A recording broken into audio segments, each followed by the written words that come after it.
All right, let's talk about the women in male fields trend that is absolutely sweeping the internet right now. Or more specifically, the males with egos so fragile that they can't let women have absolutely anything. So they've ironically proven the point of the trend whilst missing it entirely by coming in and taking it. And trying to start a counter trend that again misses the entire original point of the trend, which was generally just to show how common it is for these men to treat women horribly. But in case you missed it, women started a trend called Women in Male Fields, in which they jokingly would not text back a boy or something and treat men the way they treat us sometimes. But it quickly just turned into a trend of women sharing stories of the worst ways men have ever treated us.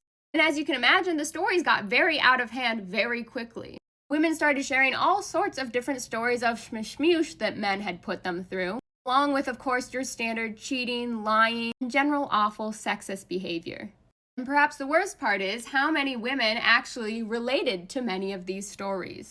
But then men decide to come in and do their own trend, and one of the most disturbing patterns I've noticed is that in direct contrast to the women, the things that are upsetting a lot of these men are things like women not wanting to sleep with them and then feeling entitled to our bodies, or women eating some of your food when you go out to a restaurant, or your girlfriend literally just asking you to stop thirst following models.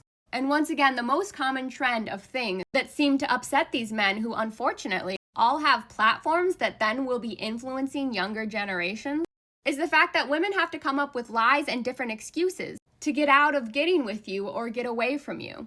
Like, why do you think that is? Do you think maybe it's because you feel so entitled to women and their bodies that when they have clear boundaries, you get so upset that you decide to make a TikTok dragging a woman because she didn't feel comfortable getting with you? One time when I was about 18 and he was in his 20s at a college party, a grown man screamed at me in front of the entire room of people because I wouldn't get with him. So for the love of God, I would love for this to be like my horror story. But unfortunately, that party story isn't even my horror story.